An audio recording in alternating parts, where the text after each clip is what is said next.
और संसार से जब जाते हैं तो मुट्ठी खोल करके जाते हैं।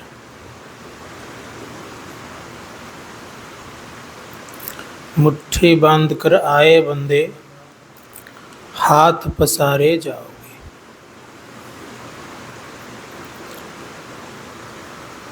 जो भी संसार में आते हैं सबकी ऐसी स्थिति रहती है।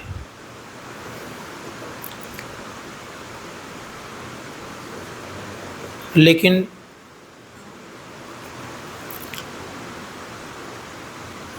संत महात्मा गण कहते कि मुट्ठी बांध करके तो आते अवश्य हैं,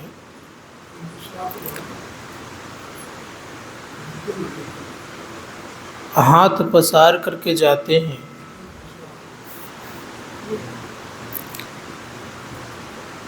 तो यहाँ से ले करके क्या जाते हैं?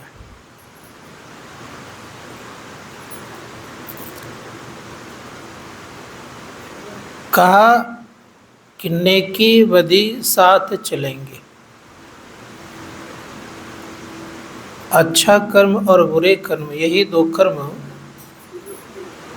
हम आपके साथ चलते हैं। आवाज ठीक नहीं है।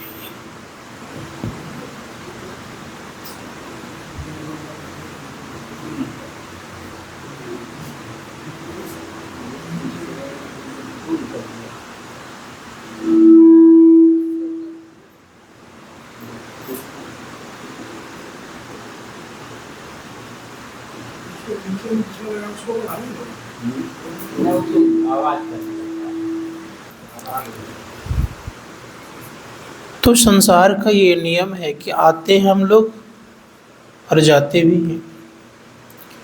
नेकी बदी साथ चलता है। लेकिन समझना ये पड़ेगा, यहाँ से जाते हैं जग करके जाते हैं कि सो करके जाते हैं। धर्मशास्त्रकार कहते जो जग करके जाता है वो तो अपना ध्वजा फहराते हुए जाता है, और जो सो करके जाता है तो जो उनकी स्थिति होती है तो नेकी बदी के साथ रहकर को जीवन गुजारता है। तो करना क्या चाहिए? मनुष्य को जगने का प्रयास करना चाहिए। जितने भी हम लोग यहाँ पर धरती पर लोग रहते हैं सबके सब जग गए, सो बात नहीं है। गोस्वामी तुलसीदास जी महाराज कहते हैं कि संसार में कोई व्यक्ति ऐसा नहीं है जिनके पास की जगने की प्रक्रिया नहीं है।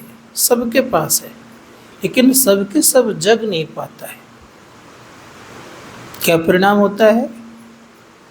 का जगने का परिणाम नहीं जानने के कारण वही व्यक्ति दुख और सुख को भोगते रहता है। इसलिए उन्होंने कहा कि सब कोई जगने के अधिकारी हैं, सभी को जग सकते हैं, लेकिन सब जग नहीं पा रहा है। तो क्या करना चाहिए? और जगना किसको कहते हैं? आंख खोल करके जो रहते हैं इसको जगना संतों ने नहीं कहा है। संसार के कामों में जो हम लोग व्यस्त हैं इसको संतों ने जगना नहीं कहा है। कहा तब तो गोस्वामी जी महाराज कहते कि मोह निशा सब सोबनिहारा, देखई सपन अनेक प्रकारा। इस मोह के रात्रि में जो सोए हुए हैं सभी लोग अच्छे अच्छे स्वप्न देख रहे हैं। क्या देख रहे हैं? अब सुख मिलेगा। जैसे कोई पुत्रहीन है तो पुत्र होने पर उसके मन में इच्छा होती कि अब सुख मिलेगा। किसी को नौकरी नहीं मिली है तो नौकरी मिल जाने के बाद उसके मन तक अब सुख मिलेगा। विवाह नहीं हुआ है, सोचता विवाह होने के बाद अब सुख मिलेगा। संत महात्मा गण कहते हैं कि कोई व्यक्ति संसार में सुखी नहीं हो सकते। क्यों? कि ये सब सुख का साधन है भी नहीं। कारण क्या है? का कारण ये है कि सब मोह के रात्रि में अच्छे अच्छे स्वप्न देख रहा है। स्वप्न देखने वाला व्यक्ति तब तक सुखी रहता है जब तक वो स्वप्न देखता है। जैसे स्वप्न देखने के क्रम में अगर उनको मान लिया जाए सोने का घड़ा मिल जाए तो सुखी होगा कि दुखी होगा? जब तक वो स्वप्न देखा है तब तक बड़ा अच्छा लग रहा है उसको। स्वप्न टूटते ही क्या होगा? जैसे ही स्वप्न टूटेगा तो टूटते ही परिणाम क्या होगा? खरे ये तो झूठ ही हो रहा था। तो गोस्वामी जी महाराज कहते हैं कि जितने भी संसार में हैं सभी इसी भ्रम में हैं कि हमें अब सुख मिलेगा, लेकिन सुख मिलता नहीं है। इसलिए कहा मोह निशा सब सो बनिहारा, सबके सब सोए हैं। एक व्यक्ति कह रहे थे कि मैंने सोचा था कि बच्चे जब जवान हो जाएंगे, उसकी नौकरी लग जाएगी, शादी विवाह हो जाएगा तो अवश्य सुख मिलेगा। लेकिन वहाँ भी सुख नहीं मिला।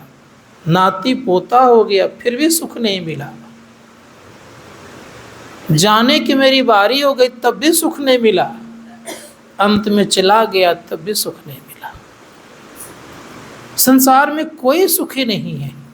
इसीलिए गोस्वामी जी महाराज कहते कि मोह के रात्रि में नाना प्रकार का स्वप्न देखता है। इसीलिए करना क्या चाहिए? एक भिखारी बड़ा सुंदर स्वप्न देख रहा है कि मैं राजा हो गया हूँ, और जग जाने पर राजा एक भिखारी है। एक राजा को दुख हो गया कि मैं भिखारी हो गया हूँ, जगेगा तो क्या स्थिति उसकी होगी? तो राजा का राजा ही है। कहा कि जागने से पता चलता है कि मैं हूँ क्या। इसलिए सपने होई भिखारी नृप, रंग नागपति होए, जागे हानि लाभ न कछु, जिमि प्रपंच सोए। का स्वप्न में कोई राजा हो जाता है, कोई भिखारी हो जाता है, उससे कोई लाभ नहीं होता है। उसी प्रकार से रोज हम लोग बढ़िया बढ़िया ख्वाब देख रहे, अब तो सुखी होकर के ही रहेंगे, लेकिन होता नहीं है। तब गोस्वामी जी महाराज कहते हैं कि कौन सुखी संसार में? का सुखी संसार में ये होता है जो जग जाता है। तो जगा हुआ कौन है व्यक्ति है? तो गोस्वामी जी महाराज ही कहते हैं कि जगा हुआ व्यक्ति वह कहलाता है जो व्यक्ति योगी बनता है। इसलिए कहा मोह निशा सब सोबन हारा, दिखाई सपन अनेक प्रकारा, यही जग जामिनी जागहि जोगी, परमारथी प्रपंच वियोगी। जोगी जन जगते हैं। जोगी इनको कहते हैं। जोगी से तात्पर्य होता है, यह नहीं समझिएगा कि कोई व्यक्ति संसार से घर द्वार छोड़ दिए तो जोगी हो गए, सो बात नहीं है। बहुत सारे आपको ऐसे मिलेंगे, घर द्वार छोड़ दिए, भटक रहे हैं। देखिएगा तो पागल, तो घर द्वार छोड़ दिया है ना, कि नहीं छोड़ा है? वो क्या वो जगा हुआ है? तो घर द्वार छोड़ने से कोई जग नहीं जाता। बोल बम जब जाइएगा तो बहुत सारे लोगों ने लाल कपड़ा पहन लिया है। पहनता है कि ना पहनता है? क्या सब सब जगा हुआ है? मैं जब कसिया टाड़ में रहता था तो एक बेकार बंद के पास दुकान था, उसके पास कुछ सामान लेने के लिए जाया करता था। कहता आप सब दिन बोलबम कपड़ा में ही रहते, बोलबम में जाते रहते आप सब दिन। यही मुझे कहता था। तो मैंने कहा कि मेरा काम है सब दिन बोलबम जाना, और दूसरा कोई काम है नहीं है। यही कहता था। अब बताइए, उसको जितनी समझदारी तो कह रहा था, तो इससे कोई जग जाता है सो बात तो नहीं है। तो गुरु नानक जी महाराज कहते हैं कि जगना किसको कहते हैं? तो कहा एक दृष्ट करी समसरी जाने, जोगी कहिए सोई। जगने वाला व्यक्ति जोगी होता है। लेकिन क्या हम दिन रात जगे रहें जोगी कहला जाएंगे? दृष्टि को एक करने की कला आनी चाहिए। एक दृष्ट करी समसरी जाने, जोगी कहिए सोई। लेकिन उसके पहले कहते हैं जोगुन खिंथा जोगुन डंडे जोगुन भस्म चढ़ाइए, अंजन माही निरंजन रहिए, जुग जुगति पाइए, गली जोगुन हुई। कहा जो व्यक्ति बड़ा बड़ा डंडा रखता है, आप देखिएगा कभी गए होंगे कुंभ मेला तो बड़ा बड़ा डंडा रखता है, जोगुन खिंथा, बड़ा बड़ा कपड़ा भी पहनता है, कपड़ा और बड़ा डंडा रखता है, बाल मुड़ाए रहता है, भस्म चढ़ाए रहता है,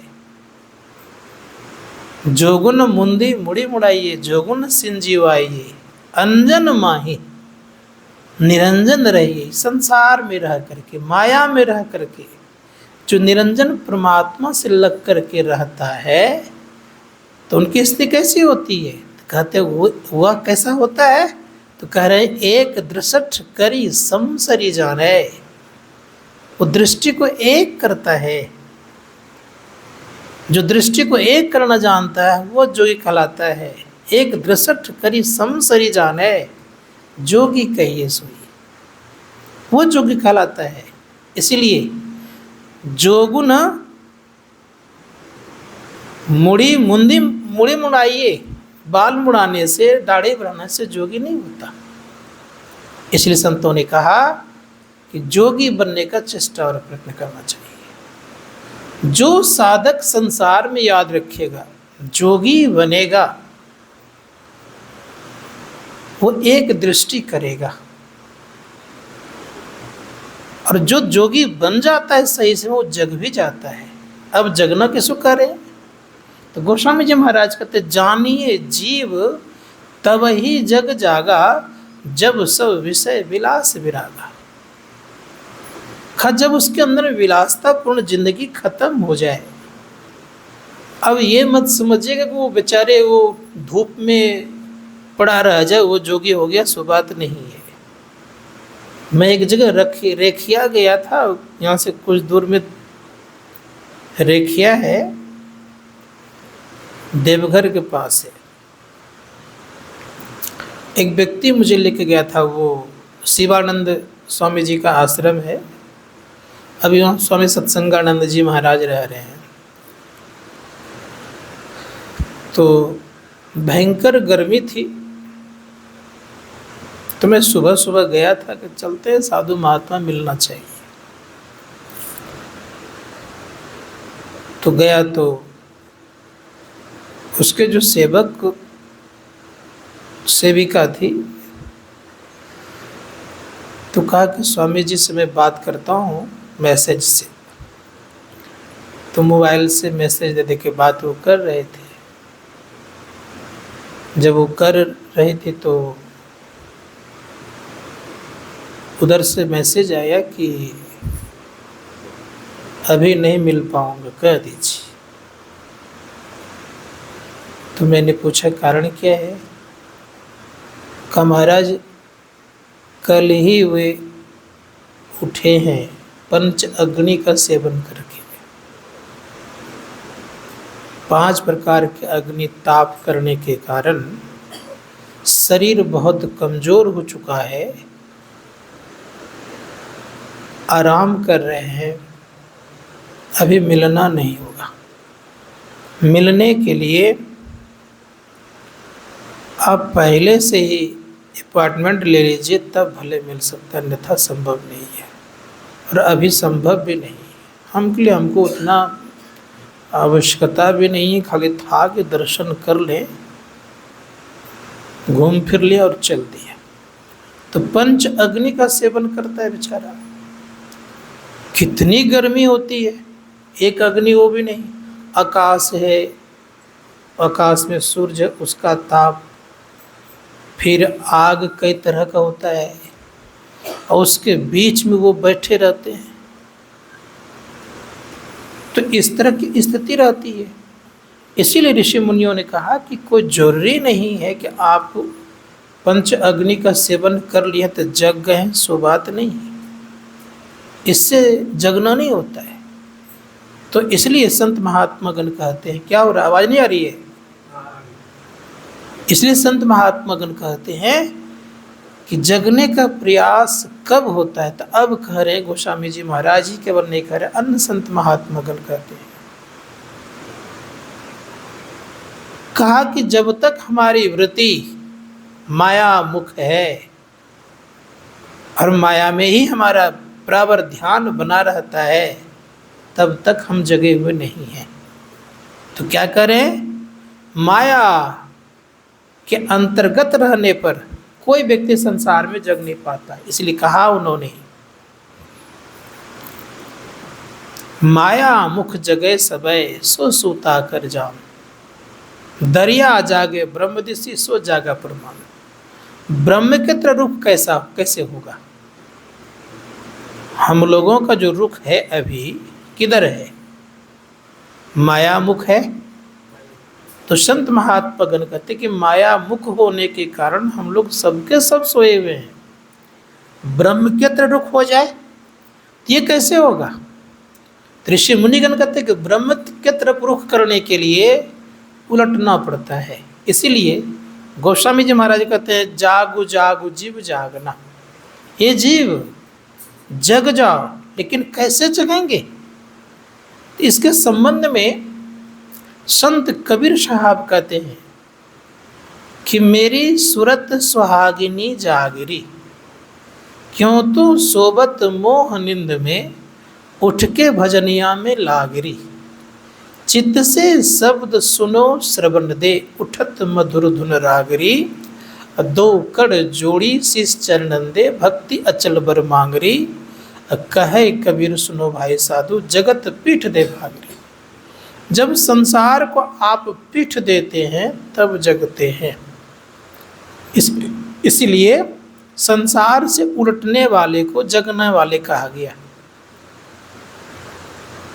जब आप संसार को पीठ दे दिए, मतलब आप उलट गए, तो उल्टेंगे तो क्या मिले? कहाँ जाएगा उल्टने वाला व्यक्ति? कहा उलटने वाले व्यक्ति प्रकाश मंडल में जाता है। इसीलिए कहा कि जो उलट जाता है वो अपना ठिकाना प्रकाश में करता है। तो प्रकाश में रहने पर लोग जगे हुए कहलाता है। उदाहरण रूप में हम लोग दिन में सोते कि रात में सोते हैं? रात में सोते हैं। तो रात्रि काल की जो स्थिति है, तो संतों ने कहा कि पूरब दिशा ये अंधकार का है, पश्चिम दिशा प्रकाश का है, दक्षिण शब्द का है और उत्तर निर्माण का है। विचार करके देखिएगा।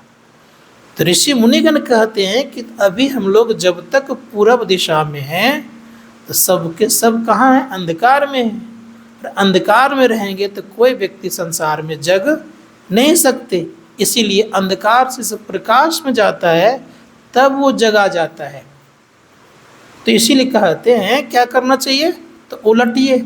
इसलिए कहा उलटी देखो घट में ज्योति प्रकाश। उलटने पर अंदर में प्रकाश दिखता है, और नहीं उल्टे हैं तब क्या दिखेगा? अंधकार है। तो अंधकार जब तक हमारा बना हुआ है तब तक हम उल्टे नहीं हैं, ना हम अपने आप को जगाने का प्रयास कर रहे हैं। अब प्रयास भी कर रहे हैं, अंधकार में ठहरते हैं तो प्रकाश मिलता है। लेकिन कहा इस तरह से काम चलेगा नहीं। परिणाम क्या होगा? का परिणाम ये होगा कि पूर्ण रूपेण से जब आप जगेंगे तो क्या करेंगे? सारे वासनाएं आपकी चली जाएगी। गोस्वामी जी महाराज कहते हैं, जानिए जीव तब ही जग जागा जब सब विषय विलास विरागा। सारा विलासता पूर्ण जिंदगी चली गई। अब क्या होगा? सखा परम परमारथ ये हो। अब मन क्रम वचन राम पद ने कह रहे हैं कि वह व्यक्ति की स्थिति कैसी होगी? तो संत महात्मागण कहते हैं कि राम के चरणों में प्रेम करने लग जाएगा। अभी हम लोग कहाँ प्रेम कर पा रहे हैं? इसलिए गोस्वामी जी महाराज ने बड़ा सुंदर शब्द प्रयोग क्या कहा कि जगिए। अब उपनिषदकार कहते हैं कि हम लोग सबके सब मोह के रात्रि में आराम से सोए हुए हैं। इसीलिए वो कहते उत्तिष्ठत जागृत प्राप्त प्राणी बोधत क्षुरस्य धारा निस्ता दुरत्या दुर्गम पथ अस्तत कवियो बदंती। नचिकेता कम उम्र में था, छोटे उम्र में होते हुए भी जब उनके पिता वाजसर्वा दान करते थे गाय को, तो गाय जब लगभग समाप्त होने को रहा तो बूढ़ी बूढ़ी गाय भी दान करने लग गए। नचिकेता कहता है कि पिताजी ये तो अंतिम पानी और अंतिम घास खा चुकी है, क्यों इसको दान करते हैं आप, इससे क्या लाभ होगा। पिता ने माना नहीं और परिणाम ये हुआ जब बात नहीं माना, दान कर ही रहे हैं। तो कहते पिताजी मुझे किसको दान करिएगा, मुझे भी दान कर दीजिए। छोटा सा बालक था, एक बार कहा, दो बार कहा, पिताजी बातों को अनसुनी कर देते थे। जब कई बार कह दिया तब कहा कि जाओ तुमको मैं जमराज को दान करता हूँ। क्रोध में कह तो दिया, छोटा सा बालक था, वो चल दिए। चल दिए तो जमराज के दरवाजे पर 3 दिन तक रहे, भूखे प्यासे से पड़े हैं। जमराज था नहीं, देखा छोटा सा बालक है, 3 दिन से पड़ा हुआ है। कहा मैंने आपका अतिथि का सेवा नहीं कर पाया, इसलिए इसके बदले में 3 वरदान ले लीजिए। तो नचिकेता 3 वरदान लेते हैं। पहला कहते हैं कि सबसे पहली बात तो यह है, वरदान रूप में मुझे ये वरदान दीजिए कि मेरे पिताजी का क्रोध शांत हो जाए। दूसरा वरदान ये दीजिए कि मैं अगर वहाँ जाऊँ तो मुझे वो प्यार करे। और तीसरा वरदान ये दीजिए कि मुझे आत्मा का ज्ञान हो जाए, आत्मज्ञानी बनना है मुझे। जमराज कहता है कि 2 वरदान तो ठीक है, तथास्तु दोनों में कह दिए।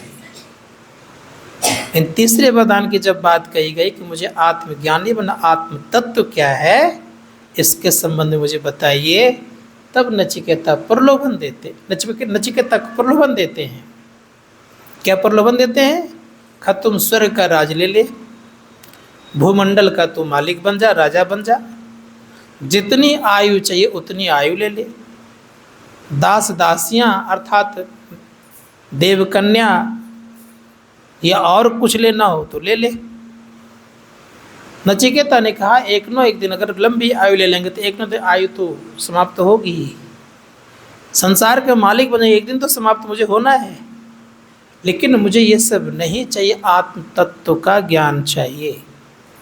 तब नचिकेता को कहते कि देखो आत्म तत्व का ज्ञान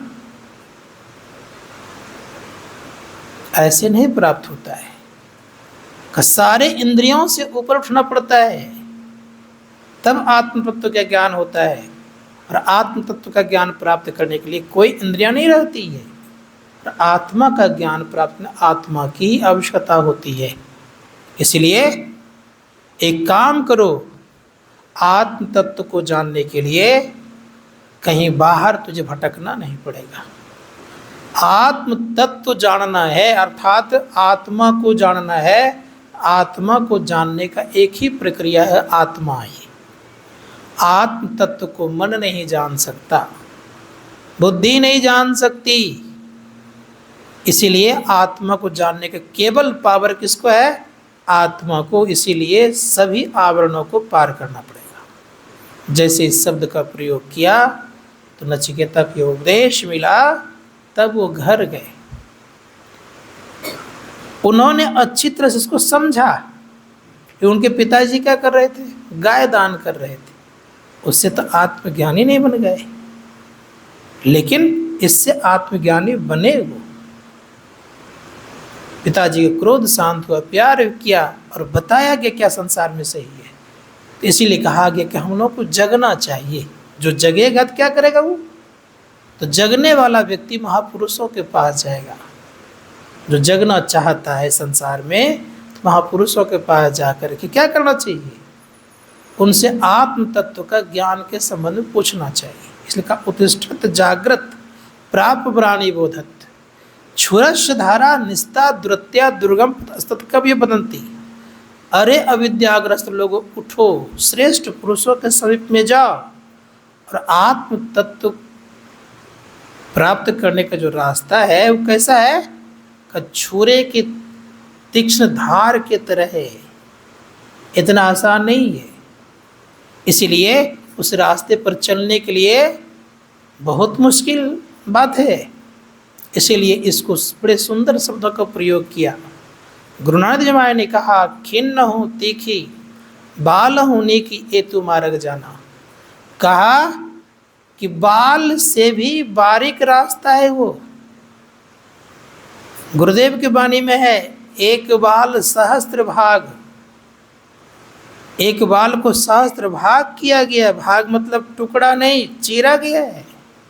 चाल चलत सफिनी साधो नयन नगर से। रास्ता कहाँ से है? सत्संग युग में है का रास्ता नयन नगर से है। और उस रास्ते से जो चलता है तो उनका चाल बड़ा गजब का होता है। इसीलिए गुरुदेव कहते हैं, अद्भुत अंतर की डगरिया जा पर चल कर प्रभु मिलते। दाता सतगुरु धन्य धन्य जो राह लखा देते। चलत पंथ सुख होत महा है जहाँ अजर झरते। अमृत ध्वनि की नौबत झरत बड़भागी सुनते। सुनत लखत सुख लहत अद्भुति में प्रभु मिलते। एकदम बारीक रास्ता है। और कैसा बारीक रास्ता है? इसलिए आप देखते हैं भजन ध्यान करने वाले को जल्दी मन नहीं लगता है, करना चाहता है लेकिन मन भाग जाता है उसका। अब भागता तो क्या करता है, दो बैठते हैं ध्यान करने, मन नहीं लगता है। चाल रास्ते पर चलिएगा तब न मन लगेगा। रास्ता बड़ा बारीक है। अब चाल रास्ते पर ना चल करके किसी और रास्ते पर चले तो क्या करिएगा? हम लोग संसार में चलते हैं, जिस रास्ते से जहाँ पहुँचना होता है वहाँ अगर वो रास्ता नहीं पकड़ाता है, कहीं घुमावदार रास्ता, कितनी परेशानी होती है। उसी प्रकार से अपने अंदर का रास्ता सीधा है, कहीं टेढ़ा पकड़ा गया तो संसार का रास्ता टेढ़ा भले है, लेकिन अपना रास्ता परमात्मा तक जाने का रास्ता बिल्कुल सीधा है। इसलिए कहा, ऐ क़यामत के यार सीधा रास्ता दिखा। रास्ता सीधा है और सीधा रास्ता पर चलने के लिए लोग तैयार नहीं हैं, और टेढ़े पर चलने के लिए सबको तैयार है। इसलिए है तो टेढ़ा रास्ता क्या है? संसार का। और टेढ़े रास्ता में क्या होता है? मारपीट भी हुआ करता है। कहीं आपने जीटी रोड पकड़ करके आ गए तो बड़ा अच्छा, कहीं गांव वाला रोड पकड़ा गया तो यदि कितना मिलता है उसमें वो ब्रेकर। एक भूली बस्ती पार करिएगा ना तो हमने गिना है ब्रेकर को, 80-90 को ब्रेकर है। अब सोच सकते हैं उसी प्रकार से गांव वाला रास्ता में ब्रेकर ही ब्रेकर मिलेगा, लेकिन जीटी रोड में आपको ब्रेकर नहीं मिलेगा क्योंकि सीधा रास्ता है वो। ठीक उसी प्रकार संत महात्मा गण कहते हैं कि अपने अंदर का रास्ता सीधा है, लेकिन है क्या, उस पर चलना बड़ा मुश्किल है।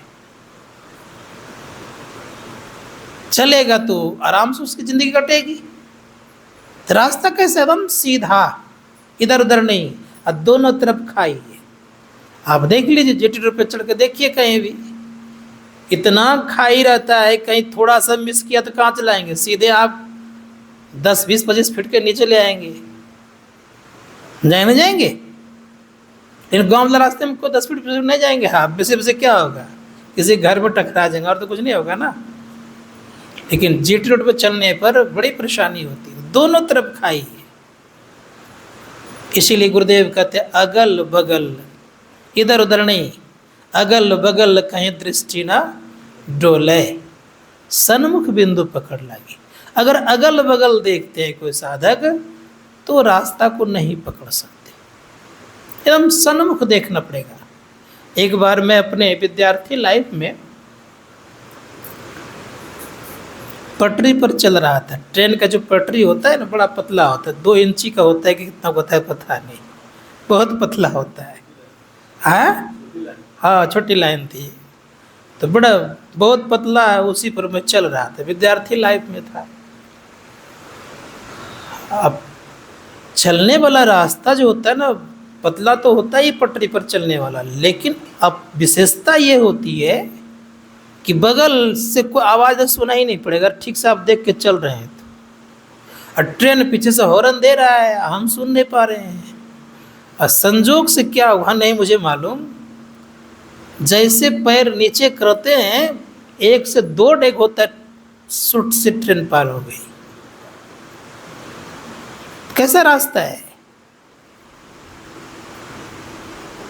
और सुन नहीं पाए हम, चल रहे थे तो।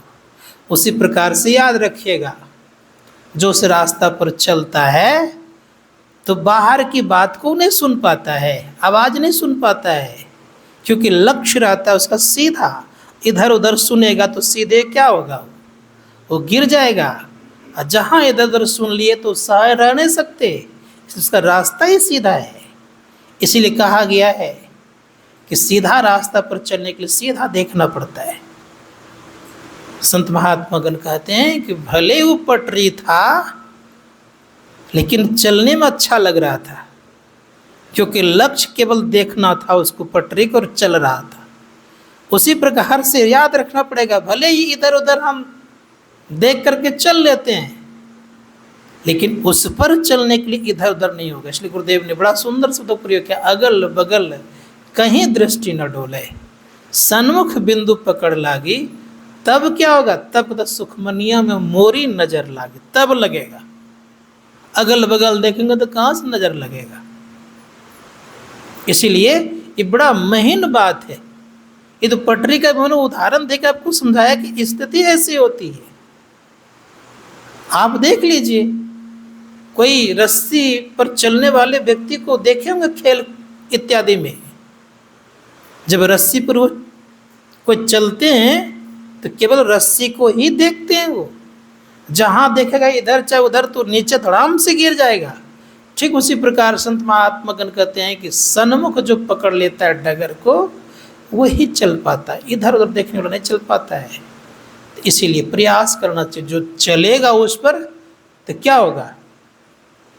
तो एक कहानी में बराबर कहता हूँ, एक राजा था, राजा को कोई संतान नहीं था, कोई पुत्र इत्यादि नहीं था। उसके मन में आया कि राजकुमार तो है नहीं, एक सुयोग्य राज चलाने वाला कोई व्यक्ति होना चाहिए। तो 7 मंजिला मकान बनाया। अब 7 तल्ला का मंजिल, 7 तल्ले का मकान है, 7 मंजिला मकान है, तो क्या करेगा वो। अब 7 मंजिला मकान पर क्या किया उसने, तो किसी पर कौड़ी, किसी पर पैसा, किसी पर रुपया, किसी पर चांदी, किसी पर मोती, हीरे जवाहरत, और साथ में पर अपने खुद बैठ गए। अब जिनको जो समझदारी थी वो लेके जाने लग गए। कहा एक ही बार आना है, 2 बार आना कोई नहीं। बहुत लोग ने क्या किया, रुपया लिया, किसी ने क्या कहते हैं चांदी ले लिया, किसी ने उससे कीमती मोती इत्यादि ले लिया। कोई व्यक्ति पहुंचा हीरे जवाहरत तक, 7वें मंजिल पर बैठा हुआ था खुद अपने। उसने क्या कहा, किसी की बात में मानने वाला नहीं हूँ, सबसे मैं आगे जाता हूँ, देखता हूँ वहाँ क्या है। अकेले गया बेचारा। जब अकेले गया तो उसको क्या मिला, राजा खुद स्वयं बादशाह वहाँ पर बैठा हुआ था। उसका भव्य स्वागत किया। स्वागत करने के पश्चात परिणाम ये हुआ, उसके सिर पर अपना सिरताज अर्थात मुकुट डाल दिया और कहा, आज से तुम ही अब इस देश का राजा है, राजकाज चलाओ। तो त्याग किया तब तो वहाँ तक पहुँचा। और कहीं इधर उधर जो पसरा था धन रुपया सब, उसी को लेके चक्कर में रहता, तब क्या हालत है उसका। इसीलिए छोटे छोटे सुख को त्यागिएगा तब बड़ा सुख मिल सकता है, और बड़े सुख को प्राप्त करने के लिए छोटे का परित्याग करना ही पड़ता है। और छोटे छोटे सुख क्या है, विषय सुख छोटा छोटा है, क्षणिक सुख है। इसी सुख में अगर रह गए तो बहुत बड़ा सुख प्राप्त करना संभव नहीं है। इसीलिए हमारे गुरु महाराज कहते हैं कि कोशिश कीजिए। क्या करना चाहिए? कोशिश यह है कि विषय के सुख का त्याग करिए, तब आप आगे बढ़ेंगे। इसलिए गुरुदेव ने कहा, उनकी वाणी में है, तन सुख मन सुख इंद्रिय सुख सब दुख। ये तीनों प्रकार का जो सुख है, तन का, मन का, इंद्रियों का, ये सब दुखदाई है। आत्म सुख आपका अपना है। इसलिए आत्म सुख प्राप्त करने के लिए आपको इधर उधर रास्ता नहीं देखना पड़ेगा। इसलिए संत महात्मा गण कहते हैं बड़ा बारीक है। एक बार मैं सच्ची घटना बता रहा हूँ। एक जगह मैं कहीं गया था सत्संग करने के लिए, रास्ता नहीं था, पानी ही पानी था दोनों तरफ। क्या किया था जानते हैं? पतला सा एक तो पोल का खंबा नहीं होता है, वही दे दिया था। उस पोल के खंबे पर पार होना था। कभी चला हुआ नहीं था, तो चले तो डर लगे कि कहीं गिर न जाए। उधर से गांव वाले कहते, महाराज इस पर चलने के लिए तो हम सीधे देखना पड़ेगा, खंबे को इधर उधर मत देखिएगा। मैं कहली भाई लोग बड़ा व्यस्त है भाई, का इधर उधर देखिए तो गिर जाइएगा महाराज। हम कहले अच्छी बात है। तो मैंने कहा कि ठीक है, इधर उधर नहीं देखूंगा भाई, केवल पोल को देखूंगा। खंबे को देखते ही जब चला तो पार कर गया, और लेकिन जो साथ में था वो इधर इधर उधर देखा, धड़ाम धड़ाम उठो गिर भी गया। तो परिणाम ये हुआ कि उस पर चलने के लिए सीधे चलना पड़ेगा। सीधे नहीं चलेगा तो संभव ही नहीं है। तो रास्ता बड़ा एकदम बारीक है, यहाँ वहाँ देखना बहुत मुश्किल है। एक बार सच्ची घटना बताता हूँ। मैं अपने विद्यार्थी लाइफ में ही था। आपको सच्ची घटना, हमारे गांव से जाने के क्रम में एक नदी पड़ती थी। स्कूल जब जाता नदी पड़ती थी, तो नदी में पार करना है। तो मुझे तैरने नहीं आता। आपको आश्चर्य लगेगा कि मुझे तैरने नहीं आता है। बहुत लोगों को तैरने आता है, मुझे नहीं आता है तैरने। और उसमें करंट पानी में कभी बहुत ज़्यादा आता था उस नदी में। तो भाद्र महीने का था समय, स्कूल जाना था। तो मैंने कहा स्कूल जाता हूँ, तो लोगों का इतना सा ही पानी है, चले आओ, क्या दिक्कत होगा। लेकिन संजोग ऐसा हुआ कि जैसे हम नदी में प्रवेश किए तो पानी उधर से देख रहे आ रहा है, खूब ज़्यादा पानी आ रहा है। तो अब तो लगता है हम डूब जाएंगे। तो एक व्यक्ति कहता है यार कोई हानि नहीं होगी आपको, एक काम करो मैं आपको ले आता हूँ। तो मैं बोला ऐसी बात नहीं, आप छोड़ दो।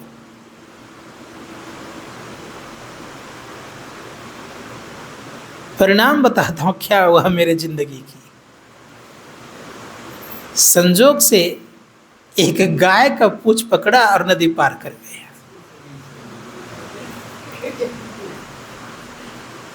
आपको आश्चर्य लगेगा, लेकिन गाय का चाल बड़ा अच्छा था। गाय इधर उधर नहीं चली, सीधे पार कर गई, अब विलंब भी नहीं करी। तो कहने का मेरा अभिप्राय समझ गए होंगे कि जो पूंछ पकड़ता है किसका, पूंछ पकड़ने से तात्पर्य ये है कि जो शब्द के अर्थात प्रकाश का पकड़ लेता है वो रास्ता को सीधे पार हो जाता है। कई प्रकाश का रास्ता अगर नहीं पकड़ाया, ठीक से नहीं पकड़ाया, तो पार होना बड़ा मुश्किल है। इसीलिए उस नदी से पार करना चाहते हैं तो प्रकाश में आपकी वृत्ति होनी चाहिए, तभी आप जग सकते हैं, अन्यथा संभव नहीं है। तो जगने के लिए आपको प्रकाश का सहारा लेना पड़ेगा, अर्थात एक जगह देखिएगा तो प्रकाश का उदय होगा। इसीलिए संतों ने कहा प्रकाश के उदय हुए बिना कोई व्यक्ति जगता भी नहीं है और कोई व्यक्ति ठीक से अंधकार को पार भी नहीं कर सकता, उनकी वृत्ति बनी रहेगी। अब उसके अंदर में क्या क्या होता है ये जानना चाहिए। गुरुदेव की वाणी में है कि जो अंधकार को खत्म करता है उनके जीवन में सुख ही सुख है। क्या सुख है? तो सुनाता हूँ सुख क्या है। तो गुरुदेव कहते कि सुनो, भाव प्रकाश मिटल अंधियारी, सुख भइल बहु तेरे। जैसे अंधकार फटा तो क्या मिला आपको? बहुत प्रकार का सुख मिला, बहुत सुख मिला। तो अंधकार में रहेंगे तो मोह से ग्रसित भी रहेंगे, दुख भी बहुत ज्यादा रहेगा। अब पूरा पूरा जगना है, तब कहाँ जगेंगे? तो संत महात्मा में पूरा जगने से तात्पर्य होता है कि स्थूल देह, सूक्ष्म देह, कारण और महाकारण जब पूरा छूट जाता है तब अज्ञानता खत्म हो जाती है, तब अपना पहचान होता है। जब तक जड़ शरीर में रहेंगे तब तक अपना पहचान भी नहीं होगा। और जड़ शरीर में रहने पर शरीर जड़ है, आत्मा चेतन है।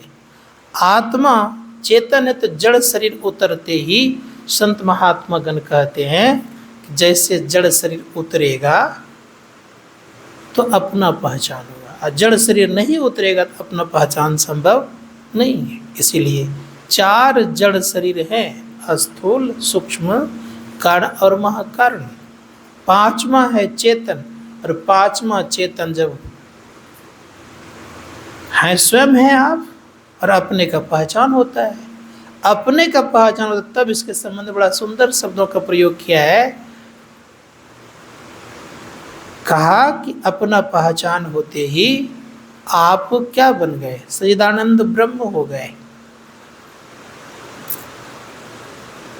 और सच्चिदानंद ब्रह्म हो गए तो सच्चिदानंद ब्रह्म ही आप हैं, याद रखेंगे। लेकिन अनंत की यात्रा करनी है। यहाँ तक क्या है? तो गुरुदेव कहते हैं ये 5वां केंद्र है ये। अर्थात शब्द जहाँ अपना पहचान होता है, ये केंद्र 5वां केंद्र कहलाता है। अर्थात यहाँ से और परमात्मा के बीच का केंद्र की स्थिति जो होती है, यही पंचम केंद्र है। इसी पंचम केंद्र में परमपिता परमात्मा की आवाज है। इसलिए कहा पंचम बजय धुर घर से जहाँ आप विराजय, गुरु की कृपा से मैं ही तहाँ पहुँची। ये 5वां केंद्र परमात्मा की आवाज है। ऐसे व्यक्ति सोया रहे जगा रहे, कोई अंतर नहीं पड़ता है। वो सोया हुआ तब भी ठीक ठाक, जगा हुआ तब भी ठीक ठाक है। दोनों स्थिति में वो अपना भजन उनका हो जाता है। इसीलिए संत कबीर साहब ने कहा है कि जहाँ जहाँ डोलो सो परिक्रमा, जो कुछ खाऊं पीऊं सो पूजा, गिरह उजाड़ी एक सम लेखो भाव मिटाओ दूजा। वो जो कुछ खाएगा पिएगा पूजा कहलाएगा। जहाँ जहाँ जाएगा वो उसके लिए परिक्रमा होते जाएगा। जिस स्थान पर जाएगा उसके लिए सुख ही सुख है, और उस स्थान को पवित्र कर देगा। इसीलिए संत महात्मा गण कहते हैं कि ऐसा काम करने। भगवान श्री कृष्ण खुद कहते हैं कि ऐसे महापुरुष जो होते हैं तीर्थों में इसलिए जाते हैं कि तीर्थ को पवित्र कर देते हैं। तो देवताओं को ताकत देने के लिए जाते हैं।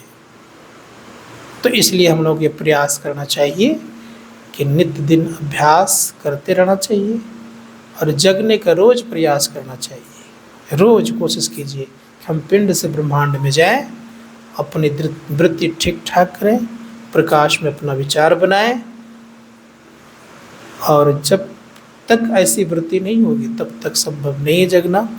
तो ये मत समझिएगा कि हम 8 घंटा सोएंगे तभी हमारी नींद पूरी होगी, ऐसा मत सोचिएगा कोई भी, समझ गए? इसीलिए खूब बढ़िया से समय पर सो जाइए, जग जाइए, और अपने को जगाइए। शरीर को जगाने वाला तो मिल जाएगा। आप लोगों हम लोगों से बढ़िया जग जाता है पक्षी वगैरह। कोई पक्षी ब्रह्म मुहूर्त में सोया नहीं रहता है, सोया रहता है। एक भी जानवर ब्रह्म मुहूर्त में सोया नहीं रहता है। और हम लोग सोच लीजिए कैसे हैं कि ब्रह्म मुहूर्त भी पार कर जाते हैं, सूरज भी निकल जाता है,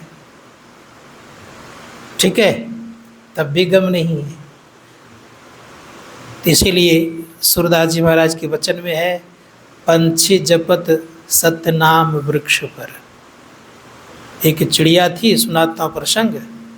वो वृक्ष पर बैठ करके भगवान का नाम गा रही थी, ले रही थी। एक व्याधा, इसको शिकारी बोलते हैं।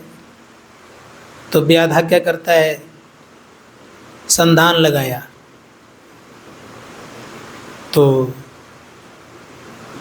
अब चिड़िया की जान जाने वाली है, लेकिन वो सोच रही है कि जब जान जाएगी ही तो भगवान का नाम हम क्यों छोड़ दें।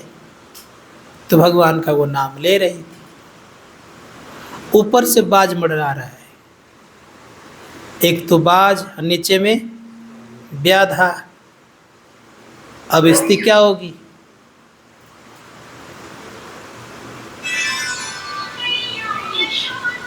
तो परिणाम ये हुआ कि शिकारी को अर्थात व्याधा को सर्प ने दंश लिया। और संधान जो लगाया था किस पर, चिड़िया पर, तो जो तीर छूटा तो लगा बाज को। परिणाम क्या हो गया, चिड़िया बच गई।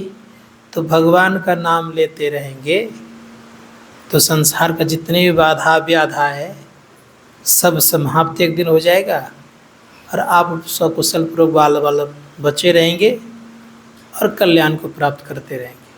तो ये कोशिश करते रहिए, तभी हमारा आपका जीवन गुजारा होगा, तब सच्चा जग जाएंगे, तब लोगों का कल्याण बढ़िया से होगा। बोलिए प्रेम से श्री सद्गुरु।